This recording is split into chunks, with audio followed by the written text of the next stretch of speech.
Astro பக்தி media நேயர்கள் அனைவருக்கும் வணக்கம். நான் உங்கள் ஜோதிடர் சிவதனுஷ் ஐயர். இன்னைக்கு நம்ம பார்க்கக்கூடியது எல்லா சுகத்தையும் நம்ம அனுபவிக்கணும்.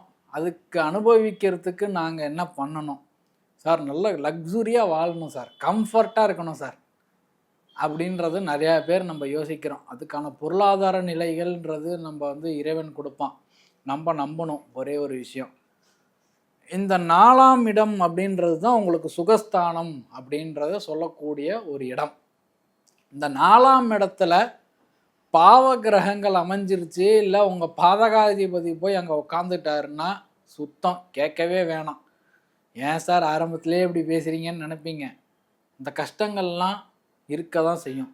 இன்னொரு விஷயம், நமக்கு ரொம்ப பிடித்த ஒரு நபர் அப்படின்றது பார்த்தோம்னா நம்மளுடைய தாய் தான். இந்த தாய் அப்படின்னு சொல்லக்கூடியவங்களுக்கு உடல் நலம் நல்லா இருக்கணும், நம்மளும் தாயை கடைசி வரைக்கும் பார்த்துக்கணும், தாயும் நம்மளை கடைசி வரைக்கும் பார்த்துக்கணும், நல்ல ஒரு அவங்களுக்கும் நமக்கும் ஒரு அண்டர்ஸ்டாண்டிங் வரணும், நம்ம எந்த ஆலயம் சென்று போய் நம்ம வழிபாடு பண்ணிட்டு வந்தால் நம்மளோட தாயினுடைய ஆரோக்கியம் மேம்படும், நம்ம லக்ஸரியாக வாழலாம் அப்படின்றத பார்க்கும்போது டெய்லி அம்மா தாயே நீ தான் துணைன்னு உங்கள் அம்மாவோடைய பாதங்களை தொட்டு நமஸ்காரம் பண்ணிட்டு போகும்போதே அந்த காரியம் வெற்றி அடையும். அப்போ சில பேர்லாம் நினைப்பாங்க, சில அம்மாக்கள்லாம் நினைப்பாங்க, என்னன்னா என்னப்பா நீ சொல்லிட்ட அந்த பையன் கேட்டுருவானா அப்படின்னு கேட்டிங்கன்னா, நீங்கள் வாழ்க்கையில் ஜெயிக்கணும், நல்ல லக்ஸரியாக வாழணும், மேலும் மேலும் நான் வளர்ச்சி அடையணும், நல்ல வீடு வாங்கணும், நல்ல வாகனம் வாங்கணும், நல்ல சொத்து சுகம் எல்லாத்துக்கும் நான் அதிபதி ஆகணும் அப்படின்னு நினைக்கிறீங்கன்னா பணம்ன்றது கண்டிப்பாக வேணும், நான் இல்லைன்னு சொல்லலை. உங்களுடைய தாயினுடைய ஆசீர்வாதங்கள் தாயை குளிர்விக்கிற மாதிரி அனைத்து விஷயங்களும் செய்யும்போது உங்களுக்கு அந்த 4ஆம் பாவகம்னு சொல்லக்கூடியது இயங்க ஆரம்பிக்கும். இந்த 4ஆம் இடம்தான் உங்களோட சுகத்தை சொல்லக்கூடியது, 4ஆம் இடம்தான் உங்களுடைய வீடை சொல்லக்கூடியது, வாசலை சொல்லக்கூடியது. உங்களுடைய 4ஆம் இடம்னு சொல்லக்கூடியது தான் உங்களுக்கு தாயினுடைய ஆயுள் ஆரோக்கியம்லாம் சொல்லக்கூடிய ஒரு இடம். அப்போ நம்ம இந்த தாயினுடைய ஆரோக்கியம் வழிபட மேலும் மேலும் வளர்றதுக்கு நம்ம எந்த ஆலயம் போகலாம், ப்ளஸ் நம்ம வீடு வாங்கணும், கார் வாங்கணும், நம்ம லைஃப்பில் என்னைக்கு செட்டில் ஆகலாம் அப்படின்னு பார்க்கும்போது இந்த ஆலயத்துக்கு போய் நீங்கள் வழிபாடு பண்ணும்போது உங்களுக்கான லைஃப் செட்டில்மெண்ட் அப்படின்றது பரிபூர்ணமாக கிடைக்கும். எத்தனை நாள் போகணும், நீங்கள் செட்டில் ஆகிற வரைக்கும் போகணும். சரி சார் நான் போயிட்டே இருக்கிறேன் இந்த ஆலயத்துக்கு நடக்கலை அப்படின்ட்டு நீங்கள் நினைக்கக்கூடாது. முதல் விஷயம். ரெண்டாவது விஷயம், இவன் சொல்லிட்டானே நம்ம போவோம், போய் தான் பார்ப்போம் அப்படின்னு நினச்சிட்டும் போகக்கூடாது. அங்கே இறைவனாக சிவபெருமானும், உங்களோட தந்தையாக சிவபெருமானும், உங்கள் தாயாராக அங்கே இருக்கக்கூடிய அம்பாளும், ப்ளஸ் உங்களுக்கு வழிகாட்டியாக இருக்கக்கூடிய சுகபிரம்ம மகரிஷியும் இருக்கக்கூடிய பரிபூர்ணமான க்ஷேத்திரம்ன்றது தான் இந்த சேலத்தில் அமையப்பெற்ற சுகவனேஸ்வரர் கோவில். இந்த பேர்லேயே என்ன வந்துருச்சு, சுகம் அப்படின்னு வந்துருச்சு. ஸோ அப்போ அந்த சேலத்தில் இருக்கக்கூடிய சுகவனேஸ்வரர் ஆலயத்துக்கு நீங்கள் சென்று வரும்போது இந்த வீடாக இருக்கட்டும், வண்டியாக இருக்கட்டும், வாகனமாக இருக்கட்டும், தாயினுடைய ஆசீர்வாதம் இல்லாதவங்களுக்கும், குறிப்பாக சந்திரன் வீக்காக இருக்கிறவங்க, உங்கள் 4ஆம் அதிபதி வீக்காக இருக்கிறவங்க, 4ஆம் இடத்துல அதாவது தேவையில்லாத கிரகங்கள் இருக்கக்கூடியவங்க போய் வழிபட வேண்டிய ஒரு அருமையான க்ஷேத்திரம் தான் சேலம் மாநகரம். அதாவது சேலம் டவுன்லேயே அமைஞ்சிருக்குது இந்த சிவன் கோவில். நீங்கள் இந்த கண்டென்ட்டெல்லாம் நீங்கள் கோடி ரூபா கொடுத்தாலும் கிடைக்காது. ஏன்னா நம்ம எதையும் எடுத்துகிட்டு வர போகிறதில்ல, எதையும் விட்டுட்டும் போகிறது கிடையாது. நம்ம எதுவும் எடுத்துட்டும் வரல, எதையும் விட்டுட்டும், அதாவது பிறக்கும் போதே நம்ம எதையும் கொண்டு வரல, சரிங்களா? விட்டுட்டு போகும்போது நமக்கு ஒரே ஒரு அருணா கொடி கூட விட்டு வைக்க மாட்டாங்க, அப்படியே எடுத்துகிட்டு போயிடுவாங்க.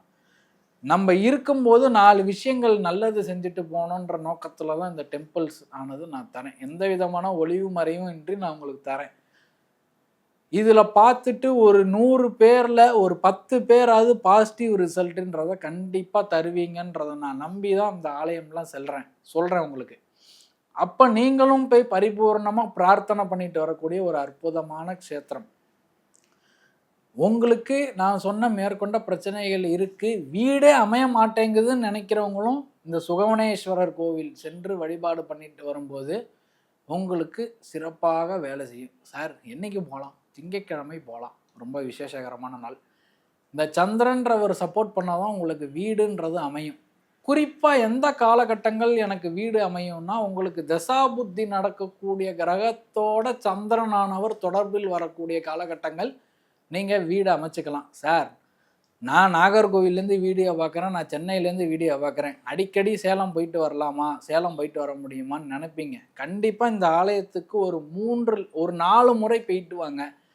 உங்களுக்கு அந்த சுகவனேஸ்வரனுடைய ஆசீர்வாதத்தில் கண்டிப்பாக நீங்கள் வீடு வாசல் எல்லாம், அதாவது நான் லக்ஸரியாக வாழணும்னு நினைக்கிறவங்க நீங்கள் போயிட்டு வந்தீங்கன்னா, இந்த ஆலயத்துக்கு போயிட்டு வரும்போது நீங்கள் கண்டிப்பாக வாங்குவீங்க.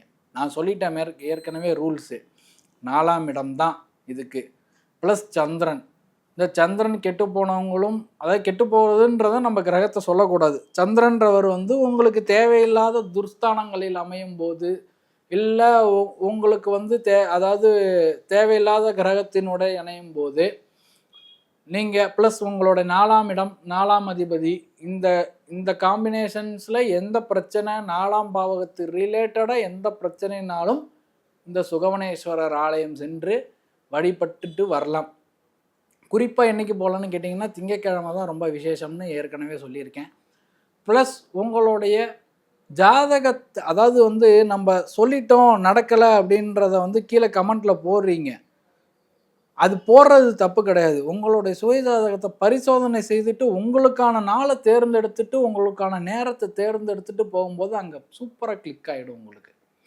சார் இது எப்படி ஒர்க் ஆகுது, இந்த பரிகாரம் வெற்றி அடைஞ்சிருச்சுன்னா இந்த பரிகாரம் வெற்றி அடைய போகுதுன்றதை நான் எப்படி உணரலாம்? இது ஒரு கேள்வியாக அமையும். நீங்கள் இந்த கோவிலுக்கு போயிட்டு வரும்போதே யாராவது ஒருத்தவங்க உங்களுக்கு கிரகப்பிரவேசம் வைக்கிறேன்னு சொல்லுவாங்க. அப்படி இல்லை அப்படின்றத பார்த்தோம்னா, நான் சொல்லியிருக்கேன் ஏற்கனவே, தாயினுடைய உடல் ஆரோக்கியம் இது மாதிரிலாம் இருக்கும்போது, ஒரு தாய்மார்கள் யாராவது யாசகம் கேட்குறாங்கன்னா உடனே செய்யுங்க. உங்களுக்கும் அங்கே உடனே சுகவனேஸ்வரனுடைய அருள் கிடைக்கும்.